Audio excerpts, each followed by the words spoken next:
Bonjour à vous tous.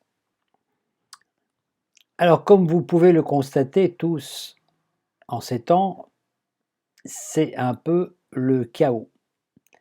Le chaos, le catharsis, hein, depuis l'entrée d'Uranus dans le signe du Bélier en 2012, nous sommes un petit peu tous comme dans une machine à laver. Nous recevons de l'eau propre, de l'eau céleste, de l'eau adombrée par la lumière, et ça fait ressortir de nous tous les vieux, toutes les vieilles scories, je dirais, toutes les pestilences qui se sont installées en nous. Parce que tout ce qui est rentré dedans doit sortir dehors.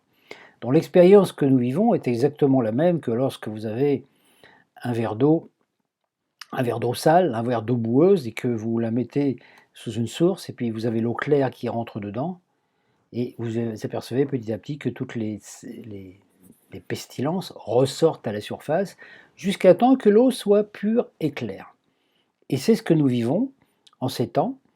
Donc, tout ce qui a été enregistré en nous, dans nos mémoires cellulaires, par nos histoires, depuis le début des temps, depuis le début de l'histoire même du monde, de nos civilisations, est en train de se nettoyer. Donc nous vivons tous des grands nettoyages. Alors plus naturellement on a de blessures, de pestilences, de souvenirs, de frustrations, de culpabilité à l'intérieur de nous, plus nous sentons que cela ressort à la surface et plus cela nous paraît difficile, hein, puisque nous sommes actuellement compressés au maximum par les forces involutives. Pour nous, justement, c'est comme s'ils nous pressaient pour nous aider à mieux nous libérer, parce qu'ils ne se rendent pas compte que le fait d'avoir confiné l'humanité dans une espèce de centrifugeuse fait qu'en fait, eh ben, ça fait une émergence. Donc, il ne faut pas s'inquiéter de tout ce qui ressort de nous, il faut simplement le constater, l'observer, sans jugement, et puis se dire: «Bon voilà, c'est un grand nettoyage qui est en train de se faire et c'est bien», et ne pas juger, donc ne pas donner trop d'importance à ce qui se passe à l'extérieur. Regarder simplement. Parce que notre corps a été conçu à l'origine pour être un temple, le temple du vivant, hein. Les temples de pierre qui ont été construits depuis, le début après la chute, hein, donc au début de l'Égypte, tous ces temples de pierre n'étaient simplement que la pierre, même si la pierre est vivante, hein, nous le savons, mais dans la pierre, la conscience est endormie.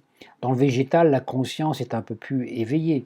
Dans l'animal, la conscience est encore un peu plus éveillée. Mais l'animal n'a pas d'individualité. Et dans l'humain, la conscience doit être pleinement éveillée. Donc chaque être humain euh, a une conscience propre, individuelle, ce qui n'est pas le cas pour les animaux. Et puis ensuite, il y a la phase supérieure, hein, qui est la phase justement de la conscience ouverte, individuelle, mais ouverte à la conscience de collectif, donc de tout l'univers. Et la manipulation qui a été mise en place déjà à l'époque de la fin de l'Atlantide, hein, pour nous réduire à 2 brins d'ADN, est encore quelque chose qui est actuel, puisque nous revivons une période de fin des temps, de fin d'un cycle, et naturellement tout ce qui a été créé au début du cycle, hein, donc il y a 12 000 ans en arrière, hein, il y a plus de 12 000 ans, est en train de ressortir en nous. Donc c'est à nous maintenant de faire nos choix. Nous sommes dans une année 6, une année de choix, et une année, naturellement, une année où nous devons choisir. Soit nous acceptons de nous conditionner pour vivre avec 2 brins d'ADN qui nous maintiendra dans une fréquence, même pas de troisième dimension, mais de deuxième dimension. Donc nous serons un petit peu comme des êtres biologiques, comme des portails organiques, hein, sans conscience. Simplement, notre vie sera manger, boire, dormir, nous reproduire, avoir un certain confort pour nous permettre de continuer à travailler et en fait à user nos âmes dans un espèce de cycle éternel d'incarnation, de réincarnation, hein, enfermés, voilà, sans pouvoir accéder à d'autres plans de conscience. Mais nous avions à l'origine donc un ADN qui était activé à 12 brins. Chaque brin d'ADN est lié à une constellation zodiacale, car comme je l'ai déjà répété, les 12 entités, les 12 mères génitrices, hein, donc les 12 mères zodiacales, se sont réunies au début il y a très longtemps de cela, pour mélanger leurs énergies, pour faire une énergie, pour créer un ADN qui permettrait à une forme humanoïde, donc nous, d'être en contact avec toute la création. Donc dès l'instant que nous sommes quand nous absorbions cette énergie, ce qu'on appelle l'énergie du Graal, l'énergie des eaux du ciel, nous avions un ADN à 12 points parce que nous avions la connaissance infuse des 12 qualités, des 12 vertus des déesses zodiacales. Or, les déesses zodiacales, ce sont des êtres collectifs. Hein, ce sont des êtres collectifs qui ont évolué dans des cycles précédents, donc le nôtre, il y a très très longtemps, des millions, peut-être des milliards d'années, et qui ont atteint un niveau de connaissance. Donc, dès l'instant que nous connectons à cette énergie, que nous absorbons cette énergie, qu'elle nous anime, automatiquement, nous sommes en contact avec tout l'univers. Nous pouvons avoir connaissance de ce qui s'est passé il y a des millions, ou des millions, ou des millions d'années, hein, dans les cycles précédents de la création. Voilà. Et tant que nous n'avons pas cet ADN en réactivé en nous, nous vivons naturellement dans des limitations. Dans une vidéo précédente, il y a quelque temps de cela, bon, je ne me rappelle plus exactement combien de temps ça fait, hein, j'avais fait une vidéo où j'avais parlé des 12 travaux d'Hercule et aussi les 12 travaux du Christ. Alors là, je voudrais faire un petit peu un rafraîchissement de mémoire, parce que nous vivons dans une époque actuellement où nous, dès l'instant que nous avons réanimé en nous, réactualisé l'énergie des 12 déesses, hein, c'est-à-dire que nous avons pris connaissance on peut dire, de l'essence de chaque signe zodiacal, hein, et c'est le but des réincarnations. Nous réincarnons avec un signe solaire et un signe ascendant, et puis des planètes pour découvrir. Une fois qu'on a découvert, une fois qu'on a épousé les 12 signes zodiacaux, les 12 déesses, on retrouve un sang fluide, un sang lumière, un sang solaire. Hein, le soleil qui est au centre, qui lui synthétise les informations des 12 signes zodiacaux. À partir de là, nous retrouvons l'unité primordiale et on peut dire, nous nous souvenons de qui nous sommes et nous percevons que cette forme temporelle sous laquelle nous sommes n'est qu'une illusion, mais dont nous avons besoin et que notre but actuel, l'ascension, c'est justement, c'est impressionnant comme truc, parce que l'ascension consiste à faire descendre l'esprit, c'est-à-dire la conscience supérieure, dans une forme inférieure, mais il faut que celle-ci soit nettoyée, donc pure et transparente.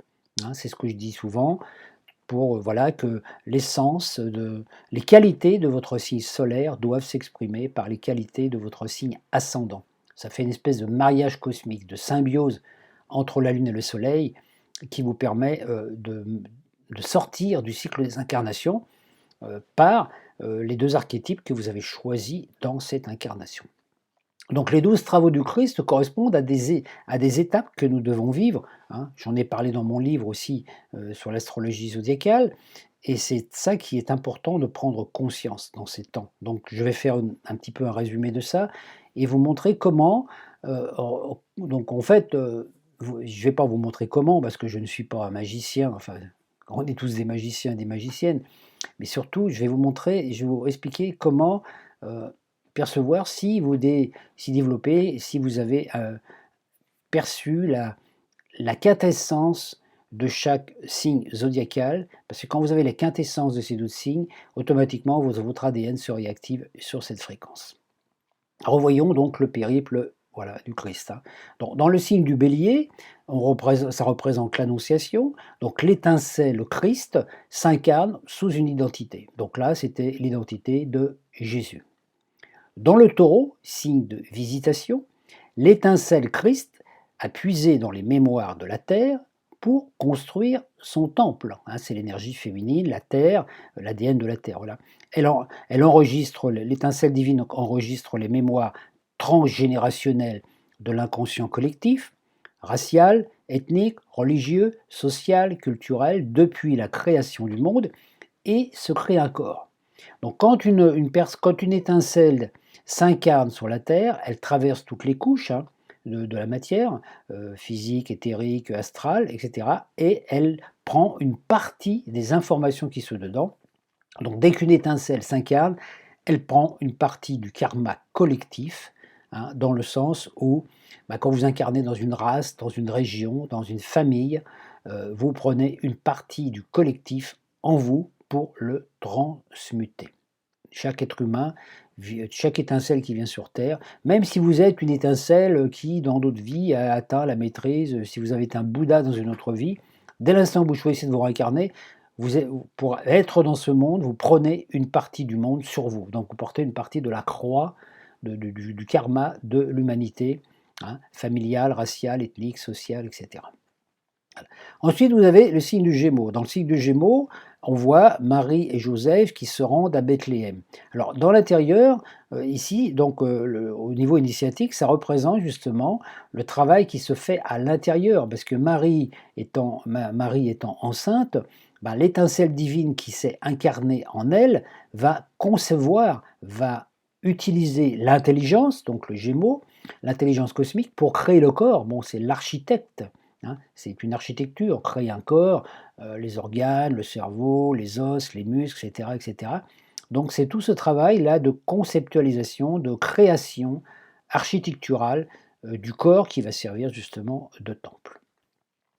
Dans le signe du Cancer, on retrouve la naissance de Jésus et aussi l'ordination.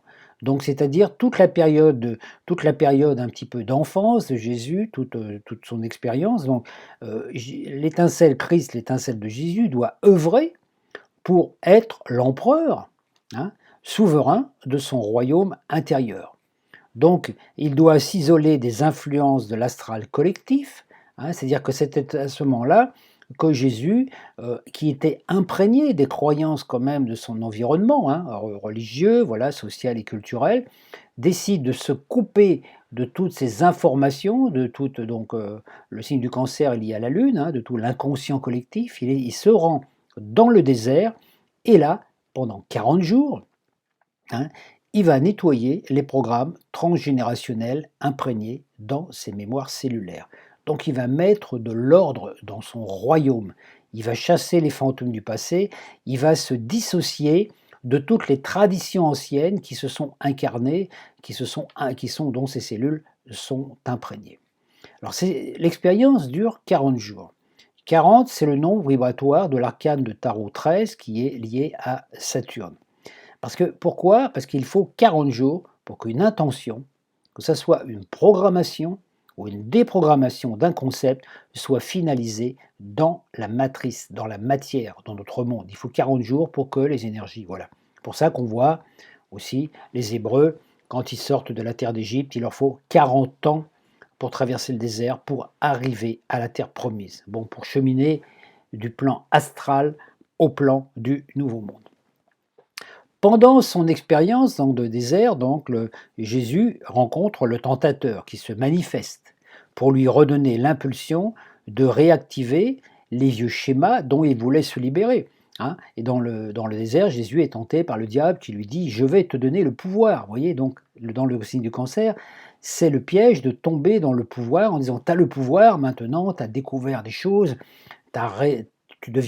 tu sais que tu es créateur de ta réalité, que tu es souverain de ton univers et tu vas pouvoir t'ériger en maître du monde. » Bon, chose que Jésus, naturellement, a refusée. Ah.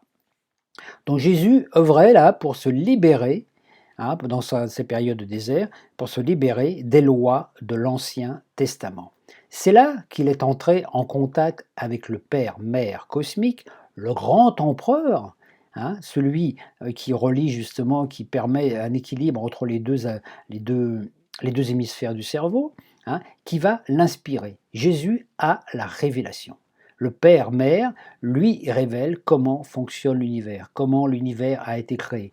Donc on peut dire, en résumé, qu'il lui révèle la loi d'attraction, que chaque être humain est libre et que tous les potentiels sont là et que chaque humain tisse son destin par rapport à ses pensées, à ses croyances, etc. Donc Jésus reçoit quelque part la connaissance de la magie divine en disant, dès que tu penses à une chose, si tu te concentres dessus, que tu y portes de l'attention, tu la crées dans l'invisible et ça va se manifester au bout d'un certain temps dans le plan visible.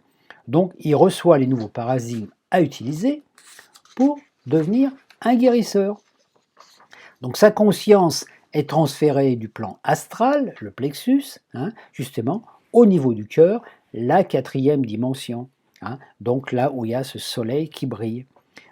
Jésus donc ferme sa conscience aux influences du passé nettoyé, donc aux vieilles traditions judaïques et tout ce qu'il avait intégré en lui. Il ferme la porte de l'astral pour rester bien centré dans le cœur, dans le nouveau paradigme, on peut dire, en contact avec son étincelle divine, Père, Mère. Il laisse petit à petit les nouveaux paradigmes s'installer en ses cellules. Le sang-lumière coule en lui, c'est-à-dire que chaque goutte de sang qui passe dans son corps, dans son cœur, est imprégnée de la nouvelle conscience, des nouvelles informations qu'il a reçues lors de sa méditation, lors de sa connexion dans le désert. Donc il va faire tout son travail d'intégration, d'activation des nouveaux paradigmes pour justement montrer à chaque être humain que chacun est maître de son royaume, que le corps est un temple et qu'il n'y a pas besoin de vieilles traditions ancestrales, etc.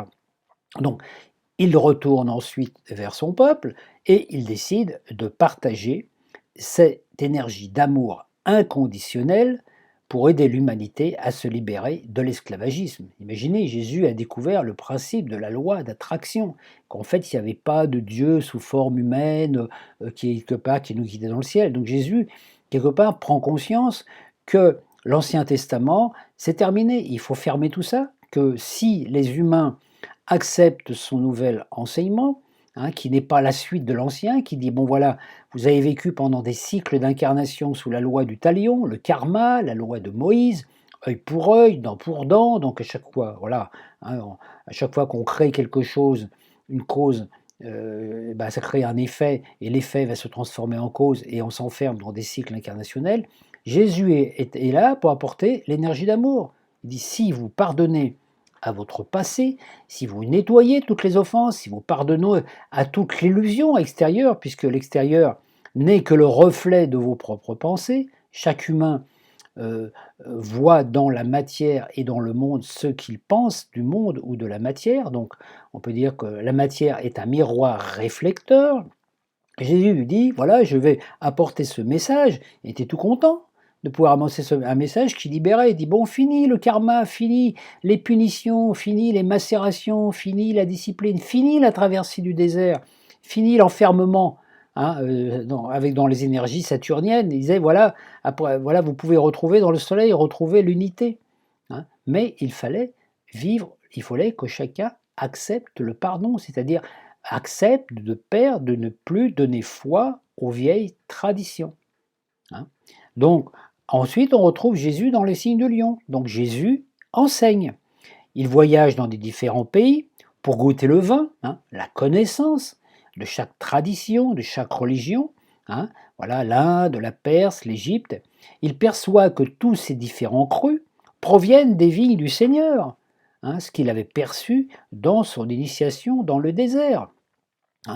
Il a bu l'élixir sacré, la connaissance, le vin qui apporte l'extase, la félicité, la libération, le ravissement, et qui met fin à toutes les séparations.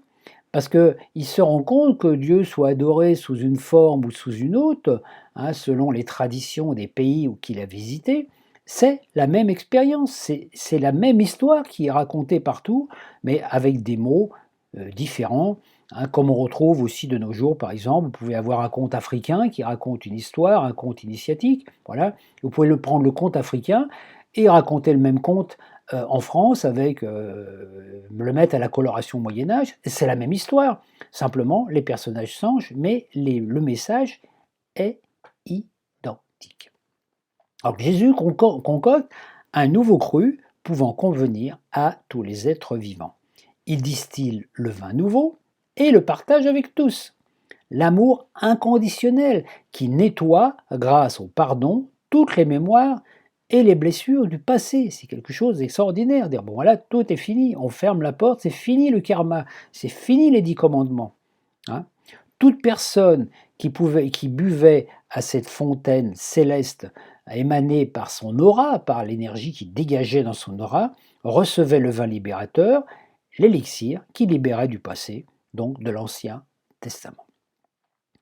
Ce vin, provenant de la coupe du Graal céleste, rétablissait dans le sang de ceux qui le buvaient et qui l'acceptaient les encodages de l'ADN à 12 brins, rétablissant l'unité primordiale permettant le retour au paradis. Donc la sortie de l'enfer, le moment. Jésus perçoit cependant que son message n'est pas compris, il n'est pas intégré, il n'est pas accepté, à cause des anciennes traditions, notamment là-bas la tradition judaïque, qui faisait barrage.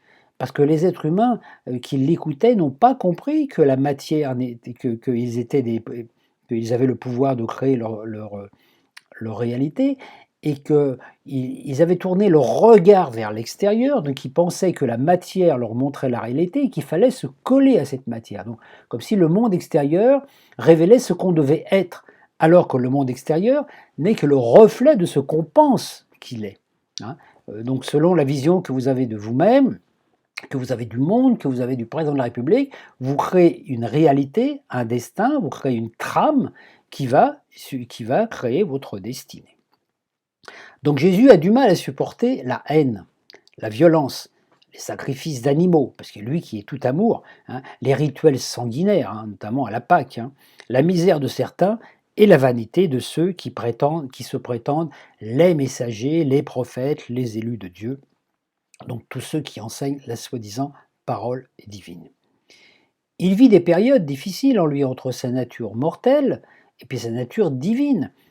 Il a des périodes de douce, des périodes d'angoisse et des périodes aussi de colère intérieure. Quand on voit, quand on perçoit un message, qu'on veut transmettre un message aux autres et qu'on s'aperçoit qu'ils le rejettent parce qu'ils ont des a priori, des préjugés, des logiques, etc., parfois ça énerve, ça donne envie des fois de tout envoyer promener. Mais à chaque fois que Jésus se fait avoir par ça, se fait retourne dans sa nature humaine, naturellement, ça baisse ses vibrations, sa conscience retombe dans l'astral, et cela réveille aussi un petit peu son ego, son être humain, parce que c'est aussi un être humain. C'est ainsi que, vous voyez, par exemple, il maudit le figuier qui devient stérile et qui finit, et il déclenche aussi la colère des prêtres quand il chasse les marchands du temple.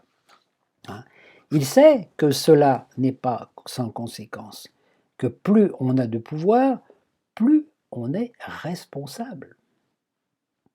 Il sait que ces états d'âme se déversent sur l'entourage via son aura et que cela provoque des remous qui parfois sont contraires à la loi d'amour. C'est un peu le principe du tsunami. Si vous jetez quelque chose de violent dans l'eau, ça crée une vague qui va finir par revenir et tout anéantir.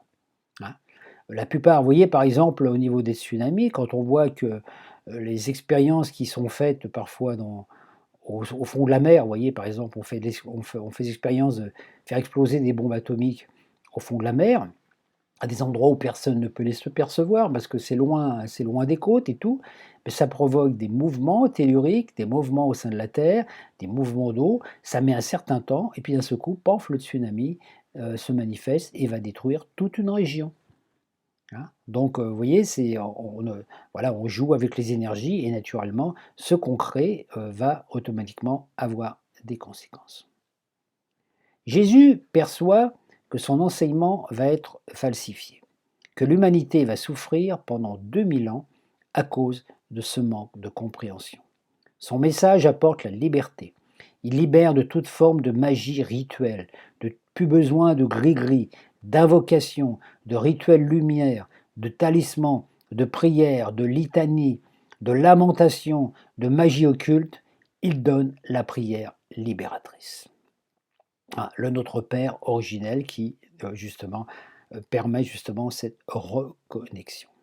Il révèle que le corps est le temple du divin et doit être considéré comme tel, et que c'est le seul temple à honorer. Plus besoin des temples de pierre. Le temple du vivant, le corps, est le temple du vivant manifesté. On n'est plus là dans le règne minéral, vous voyez, créer des églises. Il est dans le règne humain. Voilà. Il révèle que le pardon est l'outil magique qui libère des lois de l'Ancien Testament, la loi du talion, le karma et les douleurs dues aux divisions. Son message dérange, perturbe, mais réjouit et attire. Son aura provoque des miracles, elle est comme une bénédiction, il accepte le fait que chacun est libre ou non d'accepter cette rédemption ou de rester enfermé dans les conditionnements sécurisants des anciennes traditions. Le signe de la Vierge. Les jardins de Gethsémani. Le cœur de Jésus était une coupe remplie de compassion et d'amour, mais aussi de toutes les souffrances humaines. Il perçoit que son message n'est pas compris, que même ses disciples doutent et ne comprennent pas vraiment le sens de sa mission. Il perçoit l'hypocrisie des prêtres, qui, comme les prêtres d'Amon, en Égypte, maintenaient le peuple dans la soumission et l'idolâtrerie. Il sent que le peuple est encore imprégné des vieilles traditions de l'Ancien Testament et continue à perpétuer les sacrifices animaux lors de la Pâque juive. Espérant qu'en faisant couler le sang d'innocentes créatures, ils seront pardonnés de leurs fautes, comme si Dieu était un tyran assoiffé de sang.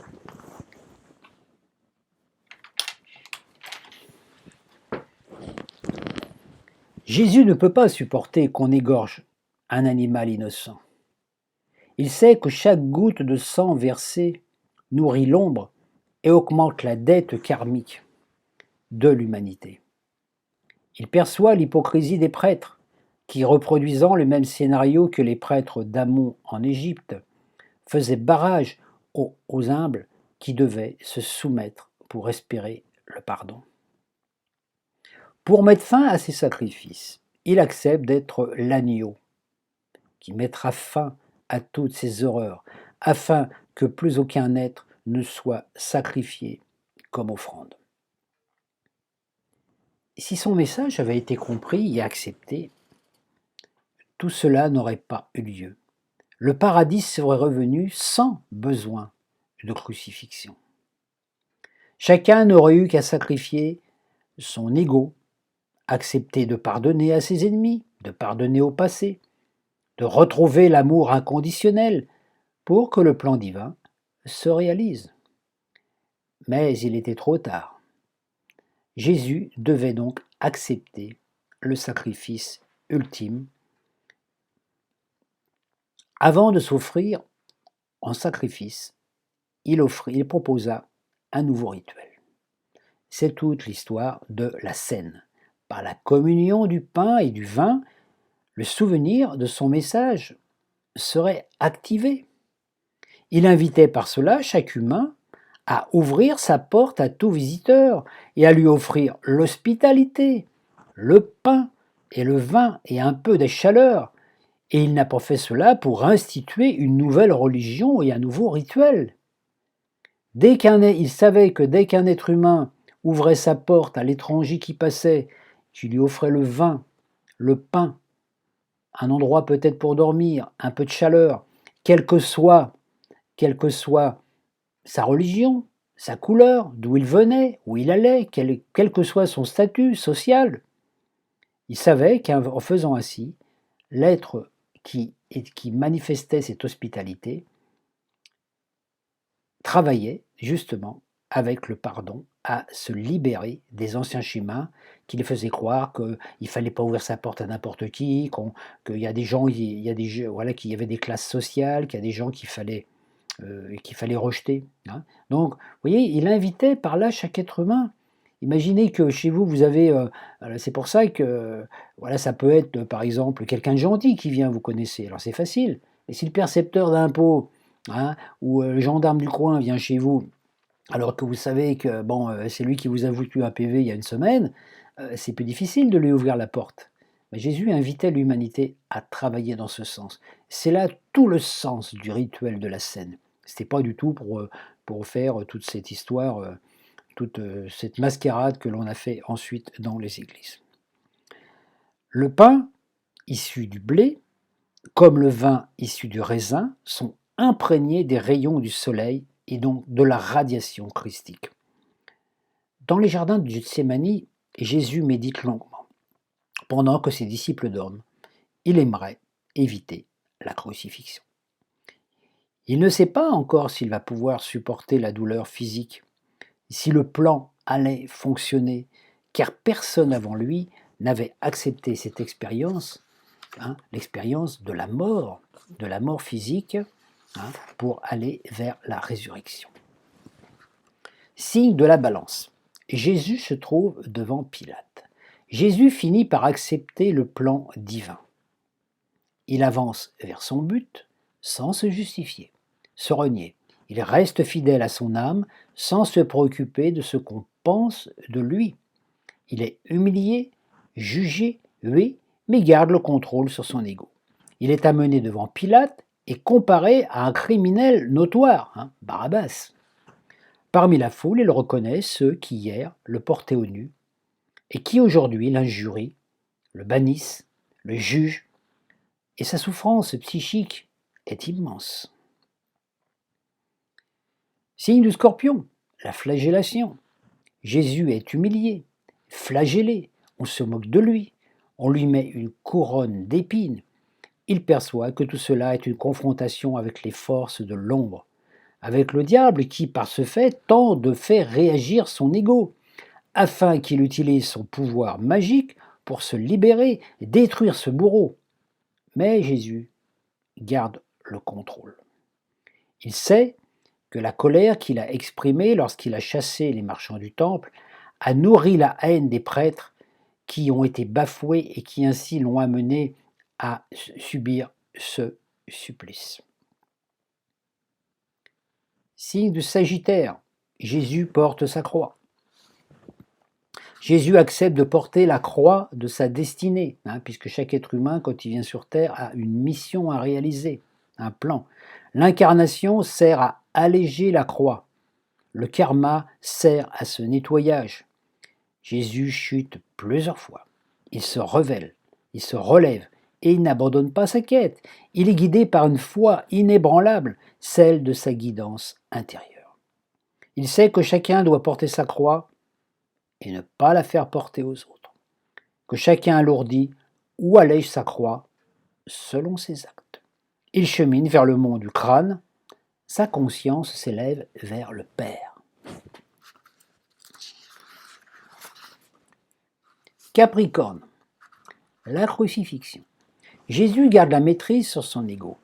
Il accepte de sacrifier son corps de personnalité, de clouer celle-ci sur son moi impersonnel, le Christ. Il pardonne à ses bourreaux, car il sait que toute cause engendre une conséquence, et que ses bourreaux devront souffrir pour réparer. Il meurt à son identité physique, sa personnalité. Il remet son ego entre les mains du Père, de l'Esprit divin. Son petit moi, sa personnalité, fusionne avec son moi supérieur, son double, le Père cosmique. Il sait que ce n'est plus lui, en tant qu'être humain, qui détient la clé de son avenir. Il laisse l'énergie du Père, de l'Esprit, faire ce qui est à faire, car lui, le petit moi, ne peut pas savoir comment on reconstruit un corps qui a été détruit. Les atomes constituant son corps de personnalité sont libres de se libérer de la forme pensée émanant du petit moi qui avait créé Jésus. Sa personnalité meurt sur la croix. D'où cette inscription INRI, Igne Nature Renovateur Intégré. C'est-à-dire, toute la matière est rénovée par le feu céleste. Signe du Verseau, la résurrection. L'esprit de Jésus vit la traversée du vide quantique. 3 jours de noirceur, il n'a plus de personnalité, il n'a plus d'identité. Son esprit, son étincelle erre dans le grand vide. Il n'a plus de corps de 3e dimension, plus de conscience propre. Il arrive, son esprit arrive dans la 4e dimension. Il se retrouve là face à face avec son double, lui révélant sa véritable identité archétypale. Son étincelle divine reconstruit un corps de personnalité avec les qualités des archétypes planétaires qui avaient élaboré sa personnalité. La qualité des deux planètes dirigeant ces signes, donc voilà, le signe solaire et le signe ascendant, fusionnent et élaborent une nouvelle personnalité, un nouveau corps, un corps de quatrième dimension, unifié, rayonnant des 12 brins d'ADN. Jésus est mort en tant que fils des hommes et renaît en tant que fils de l'homme, de l'esprit, du Verbe. L'esprit de Jésus est revêtu de sa forme glorieuse de Christ. Son sang véhicule l'énergie du Logos et l'ADN à 12 brins, le sang du Graal. Poisson. Jésus sort du tombeau et ascensionne. Jésus sort donc du tombeau pour manifester le plan du Christ. Il densifie son corps de lumière, son corps de quatrième dimension, sous une forme ressemblant à la personnalité antérieure qu'il a habitée, donc Jésus, pour qu'on puisse le reconnaître. Il apparaît dans la troisième dimension, unifié avec la quatrième. Donc ça fait deux mondes parallèles, deux mondes jumeaux. Son corps semble illuminé de l'intérieur, rayonnant comme la lumière. Ce corps n'est pas stabilisé. L'énergie est encore instable. Il ne doit pas être touché par une personne étant encore dans les fréquences dissociées. Marie-Madeleine ne peut le toucher. Il faut 40 jours pour que le corps se stabilise, pour que l'empreinte de celui-ci soit inscrite dans le treillis christique, générateur de l'ADN humain. Alors maintenant, je vous propose de faire un petit retour en arrière par rapport à vos structures astrologiques.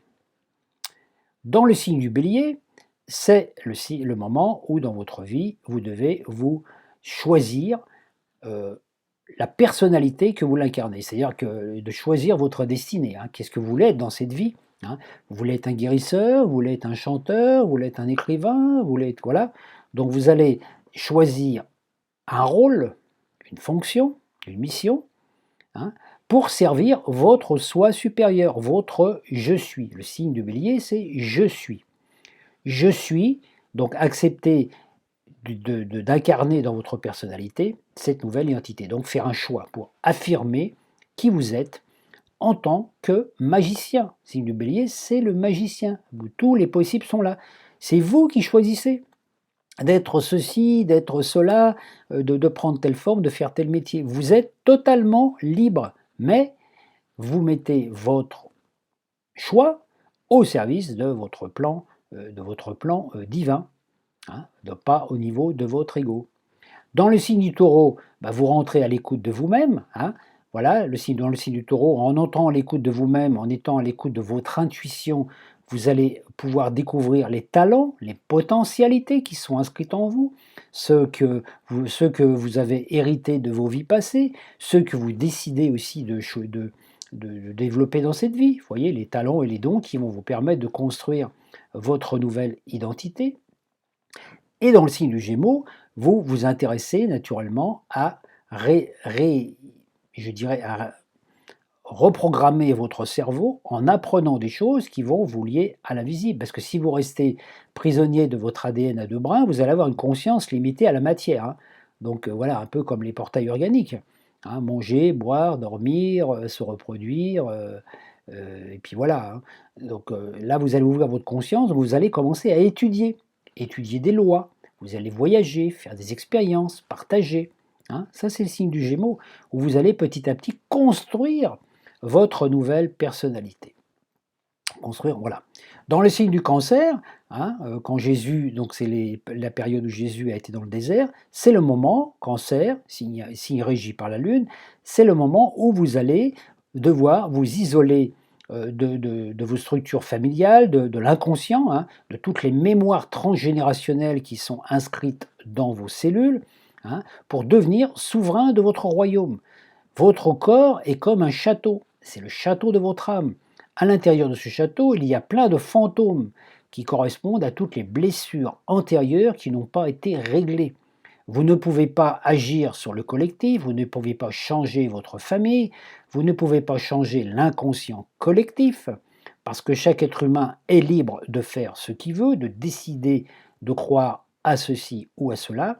Donc pour cela, vous devez dissocier votre inconscient de l'inconscient collectif. Vous vous intéressez donc à vos mémoires propres, à votre subconscient, à vos mémoires et aux blessures en vous qui ne sont pas réglées pour nettoyer tout ça. Donc le signe du cancer, c'est l'empereur. Vous mettez de l'ordre dans vos cellules, dans vos émotions, dans vos pensées. Vous décidez d'être le souverain de votre royaume. Donc vous laissez personne décider à votre place, mais vous n'imposez pas non plus votre volonté aux autres.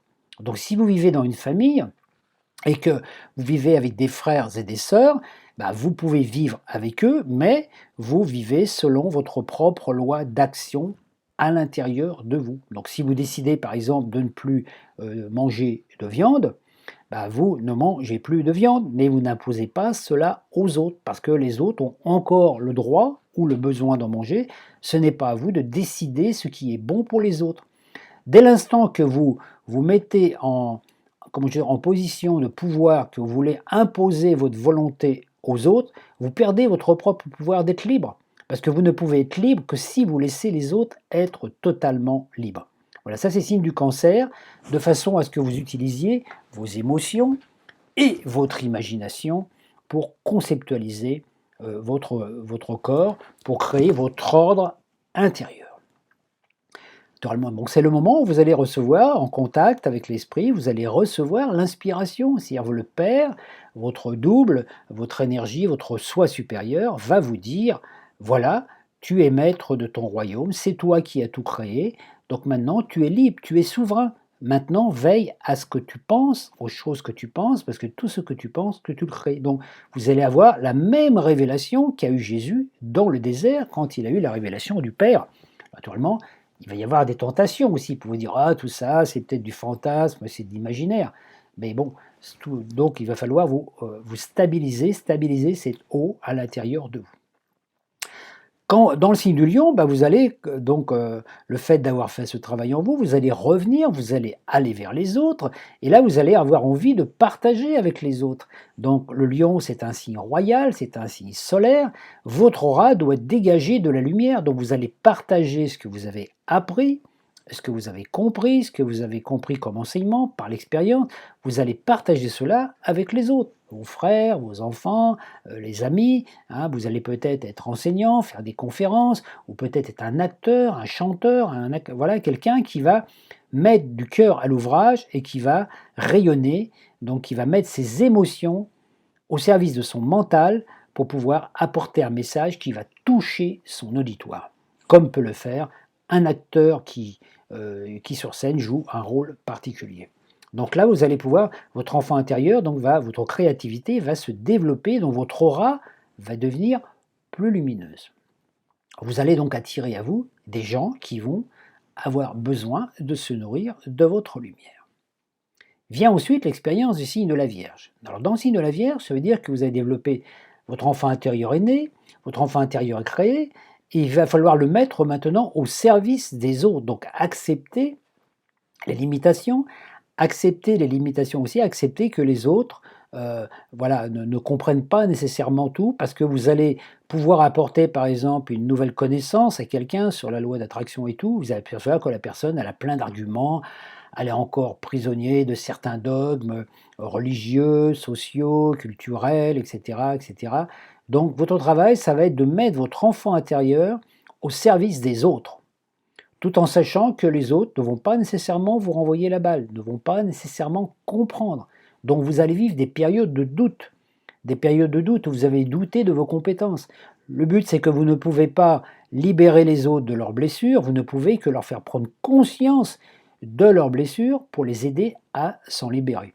Ce qui est le rôle de tous les thérapeutes, parce que personne ne peut agir dans le royaume d'un autre. Donc là, vous décidez, par exemple, dans votre vie, dire, tiens, par exemple, je vais être thérapeute en hypnose, par exemple. Voilà, vous mettez votre enfant intérieur, votre créativité, vos talents, vos dons au service du bien-être des autres. Signe de la Vierge, pour apporter des informations précises qui vont aider les autres à aller mieux.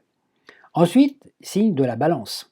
Alors dans le signe de la balance, naturellement, vous êtes là, vous avez choisi votre voie, donc vous allez être confronté aux autres. Hein. Dans le signe de la balance, c'est quand Jésus est jugé devant les autres, il est comparé. Vous voyez, dans le signe de la balance, vous avez choisi par exemple une forme d'expression, un métier, hein, par exemple un métier comme thérapeute ou autre, et puis vous allez être confronté aux autres. Donc les autres ne vont pas être tous d'accord avec vous. Il y a des oppositions, il y a des gens qui vont. Donc votre but, c'est d'exprimer votre vérité, d'oser par exemple faire des conférences, parler de votre truc, voilà, parler sans vous laisser influencer par les autres et sans chercher non plus à influencer les autres. Vous avez choisi une voie, vous avez choisi de vous élever vers la lumière, vous avancez vers la lumière en restant fidèle à votre âme, fidèle à votre enfant intérieur.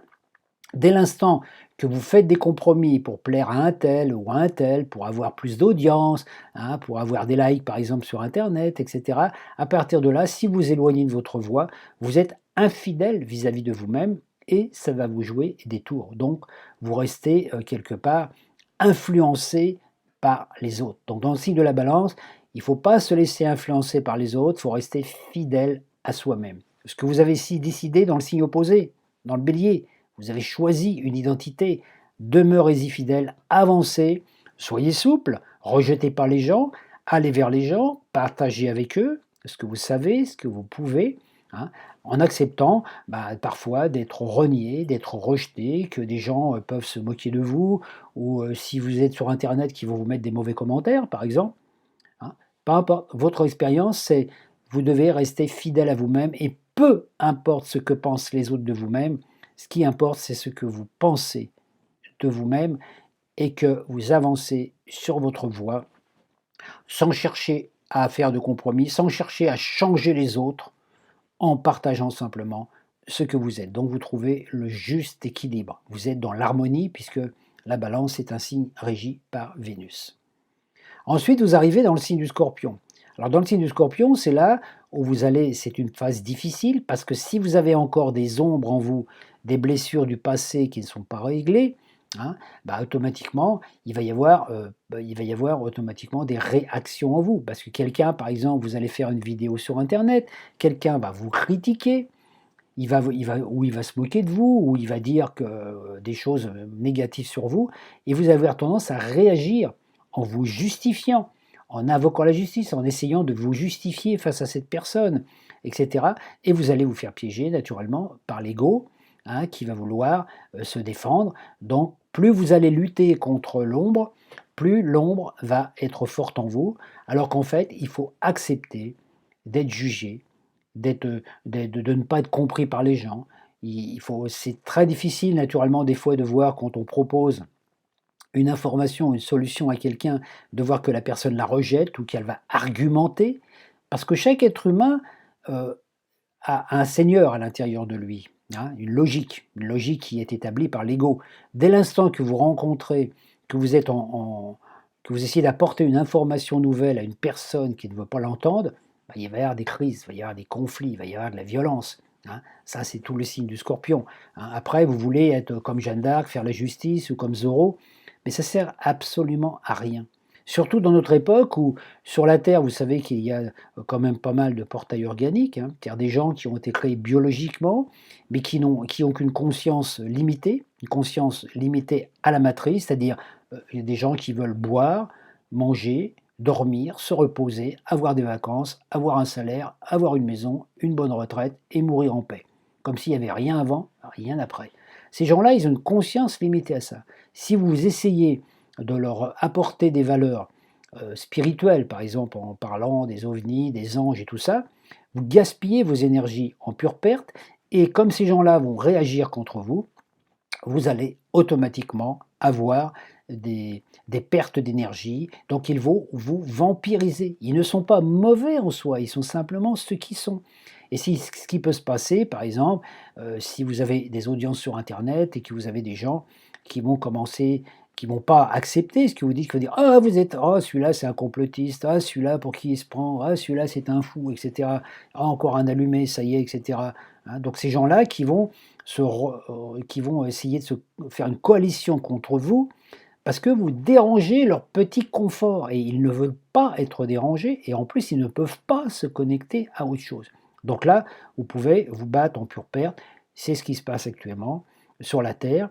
Hein. Regardez par exemple dans le monde des médias, vous avez des médias politiques, religieux, hein, et puis notamment par l'intermédiaire de l'information, la télévision, vous avez des journalistes, par exemple, qui racontent des trucs, vous savez, qui sont faux. Vous savez qu'ils sont faux, les trucs. Hein. Vous savez que, tellement vous avez une tendance à avoir une espèce de colère, hein, contre ces gens, parce que, oh là là, ils manipulateurs, etc.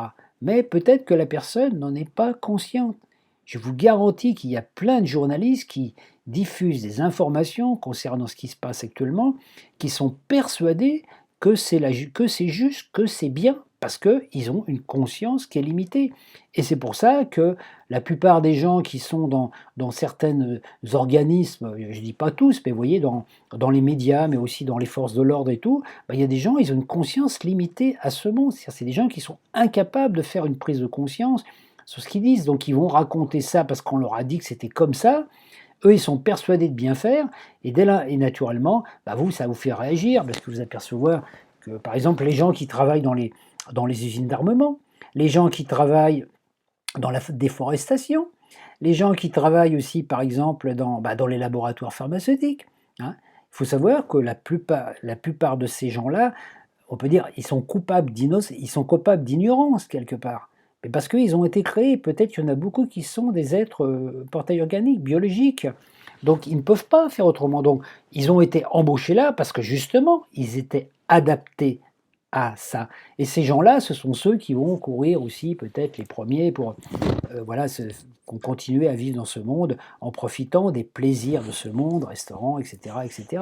Hein. Donc il ne faut pas avoir de mauvaises pensées vis-à-vis de leur événement, parce qu'ils ne peuvent pas être autrement. Quand vous voyez par exemple une mère de famille, je me rappelle à une époque, il y avait une mère de famille comme ça, dans un pays, je ne me rappelle plus, c'était en Serbie ou autre, où il y avait une usine d'armement, ils fabriquaient des bombes, ils fabriquaient des armes, des trucs dangereux qui tuaient des gens, hein. Et à ce coup, l'usine, elle a fermé. Ils l'ont déplacée. Les gens du village se sont rebellés contre les autorités qui avaient fermé ces armes. Il y avait une femme qui disait « Ah oui, vous comprenez, l'usine, elle est fermée, maintenant comment je vais faire manger mes enfants? Moi, mes enfants, ils vont mourir de faim. » Alors moi, quand j'ai entendu ça, j'ai envie de dire à la mère « Mais madame, votre enfant gagnait de l'argent en fabriquant des bombes qui allaient tuer des gens. Donc vous acceptez qu'il y a des gens qui meurent pour que vos enfants puissent avoir un job et travailler ou avoir une maison. Vous voyez? Mais ces gens-là, ils sont incapables de comprendre parce qu'ils sont dans une conscience limitée. Donc il ne faut pas, dans le signe du Scorpion, on dit ne luttez pas contre ces gens. Hein. Pardonnez-leur parce que quelque part leur conscience est bloquée, limitée. Hein, qu'ils soient des portails organiques ou qu'ils aient été manipulés par des croyances religieuses ou autres, vous ne pouvez rien faire. Parce que là, vous tombez avec le Scorpion dans le signe de l'inquisition. Donc des gens qui vont essayer de vous torturer et tout ça, mais vous devez accepter, donc ne pas réagir et continuer votre chemin, exactement comme Jésus quand il a été flagellé, qui ne s'est pas rebellé, il aurait pu détruire tous ces gens. Il avait le pouvoir de le faire intérieurement parce qu'il avait des pouvoirs magiques. Hein. Après, dans le signe du Sagittaire, portez votre croix. C'est-à-dire dans votre vie, vous avez une croix, vous avez une mission, vous avez un destin. Hein. Et dans le signe du Sagittaire, votre enfant intérieur doit atteindre la maturité pour devenir votre guide. Donc vous faites un avec votre âme, un avec votre guide. Votre enfant intérieur est devenu mature, donc vous pouvez très bien être un guide spirituel, un enseignant, apporter des choses aux gens, tout en gardant cette simplicité à l'intérieur. Vous ne rentrez pas dans les polémiques là, pas. S'il y a des gens qui ne sont pas d'accord avec vous, vous partagez des choses, vous partagez des informations. Si les gens ne sont pas d'accord avec vous, vous ne rentrez pas dans la polémique pour vous justifier. Vous restez fidèle à votre loi, fidèle à votre foi, fidèle à votre idéal. Vous voyez, c'est très important ça, parce que quand vous êtes fidèle à votre idéal, que votre idéal fait foi, votre foi fait loi, vous vivez selon votre loi. Donc vous êtes affranchi des lois, vous êtes affranchi du karma, vous vivez en accord avec vous-même, avec votre éthique. Mais vous n'imposez pas votre loi aux autres.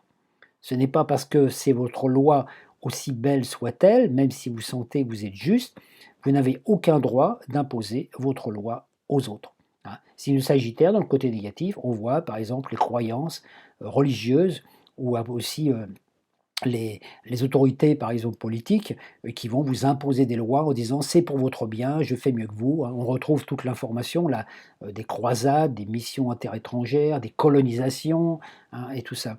Donc vous, là, c'est dire, bon, allégez votre croix, c'est-à-dire vivez, allégez votre vie, réalisez votre mission de vie, mais vous ne chargez pas des poids trop lourds sur votre épaule. Ne cherchez pas à vouloir sauver la planète, à vouloir sauver le monde.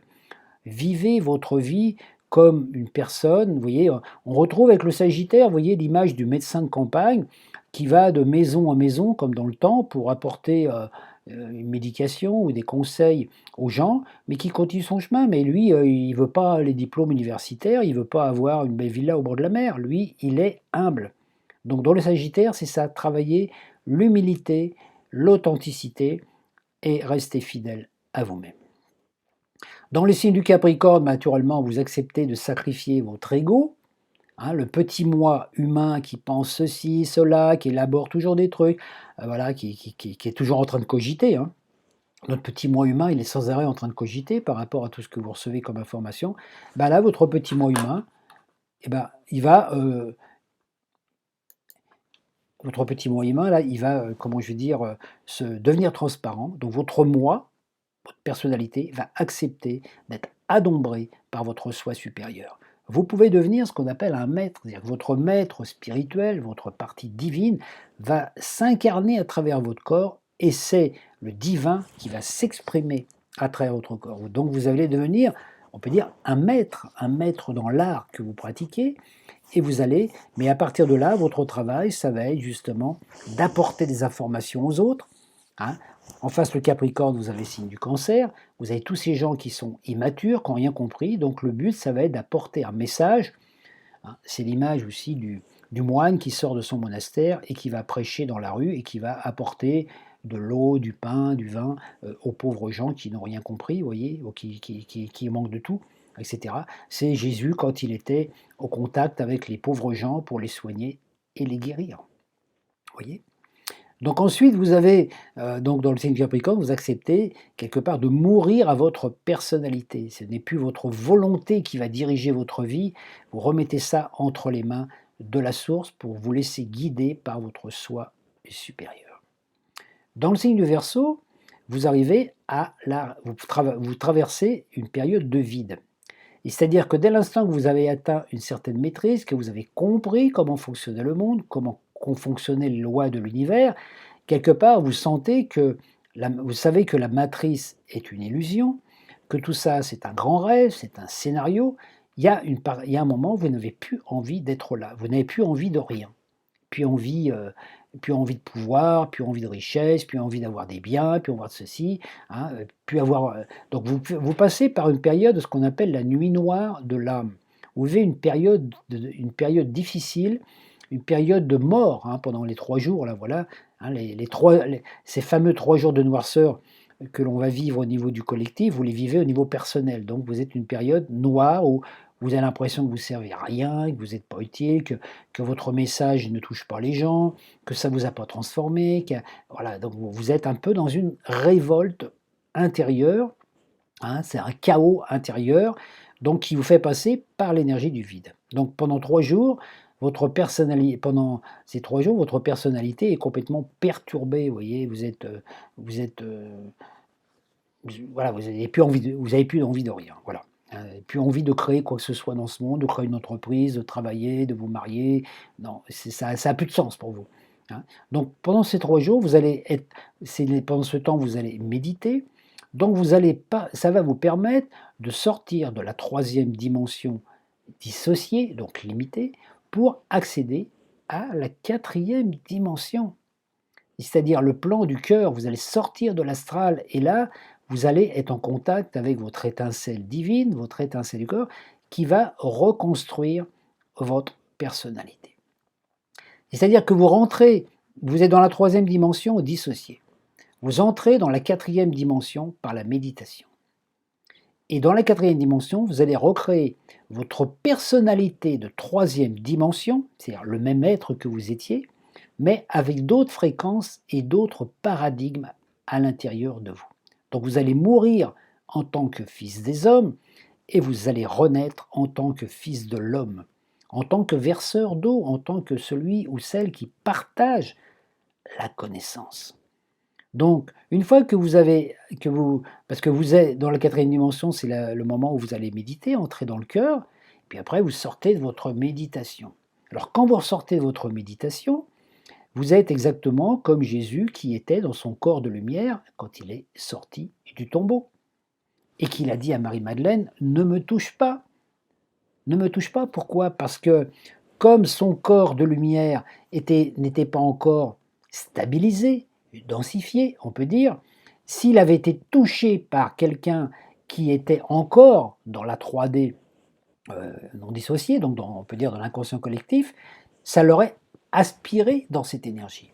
Donc dès l'instant, quand vous sortez de votre méditation, que vous avez atteint ce plan, je dirais, d'unité avec vous-même, où toutes vos cellules, tout votre corps, vos émotions, vos pensées font un, vous êtes un être du Verseau, un être totalement libre, vous prenez conscience que vous êtes un libre esprit, hein, et que vous pouvez, où que vous soyez, vous avez toujours été libre et vous êtes toujours libre, donc vous pouvez vivre avec les autres, même si les autres sont différents, laissez chacun libre d'être ce qu'il est, tout en restant vous-même libre. Alors, hein, vous n'avez pas besoin de vous échapper dans la forêt ou dans la montagne pour être libre, vivre tout seul. Non, c'est comment vivre libre tout en étant avec les autres, comment être dans un groupe en demeurant fidèle à vous-même, dans cette liberté.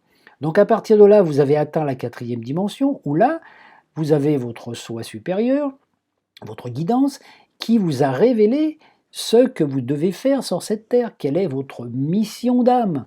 Votre mission d'âme, donc comment vous allez vous manifester sur ce plan terrestre dans on peut dire le meilleur devenir de votre être, ce que votre double de lumière avait prévu même avant votre incarnation. Hein, donc ça peut être le meilleur guérisseur, le meilleur chanteur, le meilleur acteur, peu importe, ou le meilleur écrivain, peu importe. Vous avez choisi quelque chose. Donc vous êtes dans la troisième, quatrième dimension, donc vous allez passer un certain temps où vous allez vous retrouver dans le monde, donc vous allez, hein, après être sorti de votre méditation, vous sortez du tombeau, vous retournez vers les gens, vous n'êtes plus le même. Mais les gens qui vous voient, eux, vous voient comme avant, parce que vous avez la même apparence. Et même si votre aura de lumière brille, cette aura de lumière est invisible pour ces gens. Donc les gens, ils vous voient sortir du tombeau, pour eux, vous ressortez comme avant. Donc vous êtes un être comme eux, un être de troisième dimension. Et comme ces gens-là, autour de vous, eux, sont encore dans la 3D dissociée, ils ont des problèmes, ils ont des blessures, hein, comme tout le monde, voilà. Automatiquement, si vous allez avec eux et que si vous vous laissez imprégner de leur fréquence, de leurs problématiques, de tout ce qu'ils vont vous demander, hein, par compassion, bah, automatiquement, vous allez vous laisser toucher par leurs émotions, vous allez vous laisser toucher par leurs problèmes, et ils vont vous aspirer dans leur monde, donc vous allez redescendre dans la troisième dimension et dissocier. Et à partir de là, bah, vous allez devoir repasser par une nuit noire pour vous nettoyer à nouveau. Donc quand vous arrivez dans le signe du Verseau et que vous allez basculer dans le signe du Poisson, qui est le signe de l'ascension, donc l'ascension c'est quand l'esprit descend en totalité dans votre corps et que votre corps est juste un tabernacle, un temple vivant par lequel le divin va s'exprimer, vous n'avez plus de volonté propre, c'est plus vous qui dirigez votre destin, c'est votre soi supérieur qui, à travers vous, va vous amener à faire ceci ou cela. Donc là, vous allez être obligé de vous mettre dans un processus d'ascension, et c'est-à-dire vous mettre en position d'observateur. Donc vous vivez dans votre troisième dimension unifiée, vous voyez, vous êtes monté en quatrième dimension, troisième dimension unifiée, donc vous êtes dans un corps de troisième dimension unifié avec votre esprit, unifié avec les anges, les planètes, enfin tous les êtres vivants, hein, dans l'invisible, vous êtes là, les gens ne le voient pas, mais vous êtes dans cette troisième dimension unifiée, et vous devez, donc vous pouvez regarder autour de vous tous les gens qui sont dans la troisième dimension dissociée, donc qui sont encore prisonniers de la matrice, hein, sans être touchés par ce qu'ils vivent, sans être touché émotionnellement, sans vous investir dans leurs problématiques, etc. Vous pouvez voir comment le monde se construit, vous pouvez alors percevoir, ça vous donne un don de clairvoyance qui vous permet de percevoir en observant comment les gens construisent leur destin.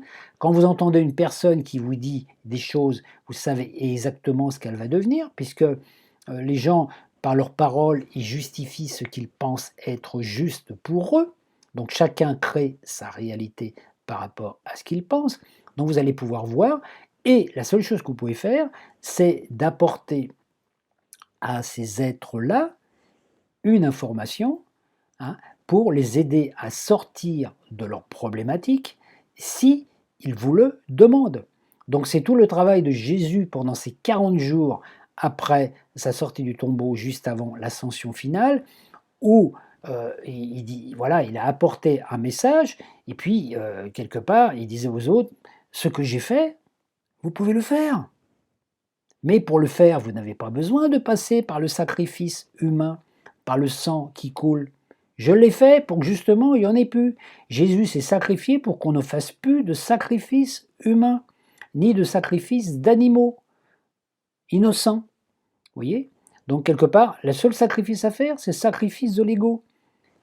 Le message de Jésus est clair, si vous sacrifiez votre ego et que vous mettez votre ego au service de la divinité et de la lumière, vous n'avez plus de karma, vous sortez de la matrice. Même si vous êtes dans la matrice, vous n'êtes plus impliqué dans la matrice. Vous êtes dans une troisième dimension unifiée. Et quand vous êtes dans la troisième dimension unifiée, vous pouvez avoir accès à la quatrième, à la cinquième, à la sixième, à toutes les dimensions, puisqu'elles sont toutes interconnectées. Donc à partir du moment où vous ascensionnez, vous ne savez pas ce qui va se passer après. Comme nous, au niveau de l'humanité, quand on va passer par ces 3 jours de grand vide, après on ne sait pas ce qui va se passer. Ce n'est pas la peine de cogiter à l'avance, d'avoir peur. Simplement, si vous êtes conscient que vous êtes dans la troisième dimension tout en étant déjà dans la quatrième dimension, donc déjà libéré, et que vous agissez en contrepartie avec ça, tout ce qui se passe dans la 3D ne vous touche plus. Peu importe tout ce qui se passe en ce moment, toutes les interdictions qu'on peut vous donner à droite, à gauche, ça c'est bien, ça c'est pas bien, vous en foutez complètement. Vous vivez déjà dans la quatrième dimension, donc vous avez retrouvé votre unité. Alors, ça peut paraître vis-à-vis de l'extérieur comme du désintéressement, comme quelque... C'est pas du tout ça, c'est simplement ne me touche pas, hein, ne me touche pas quelque part, c'est-à-dire que les informations qu'une personne va vous donner vont vous permettre de voir la problématique de la personne. Une personne va dire ah bah voilà, je suis pas bien, je suis dans mon mental en ce moment, je suis ça ci, ça là. Bah, vous allez lui dire bah oui tiens bah écoute telle conférence ou lis tel livre. Vous allez donner aux gens des informations qui vont les aider à grandir, à se reconnecter à leur source. Et votre présence suffira à ça. Après, les gens vous écoutent ou vous écoutent pas. Si on avait tous écouté le message de Jésus avant, au moment de son ascension, qui nous disait pardonnez, aimez-vous les uns les autres, faites comme moi, quoi, parce qu'il a montré par l'exemple ce qu'était que l'amour universel. Mais le karma aurait cessé il y a 2000 ans. Regardez ce qui s'est passé après. Hein.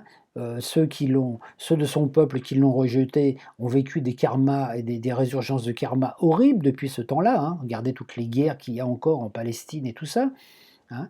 Et puis le message, il a été tronqué parce que les apôtres, quelque part, en croyant bien faire, ont adapté le message de Jésus, hein, le message de rédemption, donc ce qu'il avait apporté, la nouvelle conscience, hein, comme quoi tout était à l'intérieur de nous, hein, à l'Ancien Testament, leur ancienne croyance, parce qu'ils avaient peur d'être rejetés par les prêtres hébraïques et tout ça. Et qu'est-ce qui s'est passé? On a créé un nouvel enseignement, regardez la religion catholique, hein, où on vous enseigne l'Ancien Testament et le Nouveau Testament. Alors l'Ancien Testament, ça correspond à Moïse, ça ne correspond pas du tout au message de Jésus. Jésus, il n'a pas amené une nouvelle religion. Son message était pour faire mettre fin à toutes les religions, en disant plus besoin de temple extérieur, plus besoin de croix, plus besoin de croisades, plus besoin de quoi que ce soit. Hein. Simplement, vous êtes le temple du vivant. Et tout ce qui a été créé après, vous voyez que ce soit les murs de lamentation, les trucs de prière, les églises, toutes ces choses qu'on a créées, ont été justement à l'inverse du message du Christ. Donc, et comme depuis 2012, Ce message du Christ nous revient sous une forme intemporelle. Christ revient sur les nuées avec l'énergie d'Uranus. Nous sommes tous impactés par cette énergie actuellement. Et c'est pour ça que nous sommes ébranlés dans nos structures extérieures, la matière, Uranus en taureau, les constructions, la société. Regardez, plus rien ne tient debout. Hein. Il n'y a plus aucune logique, on ne sait plus actuellement qui ment, qui est vrai, tout ce qui se passe, regardez tout ce qui se... La société, le système économique, le système matériel, le système religieux, tout est en train de s'écrouler par une sorte de chaos. Mais la seule chose qui reste, c'est nous, notre corps physique, notre temple, le temple et le corps du vivant. Donc si l'énergie christique habite en vous, vous êtes le Christ, vous êtes une énergie, vous êtes un Christ manifesté sous cette forme, hein, que vous appelez Annie, Sophie, Jules, voilà, peu importe. Vous êtes cette énergie Christ qui se manifeste sous cette identité. Et à partir de là, si vous êtes unifié dans votre corps avec les 12 vertus des 12 signes zodiacaux, vous ne craignez absolument rien, vous n'avez pas à avoir peur, puisque ce monde qui est en train de s'écrouler, c'est un château de cartes, c'était une pure illusion.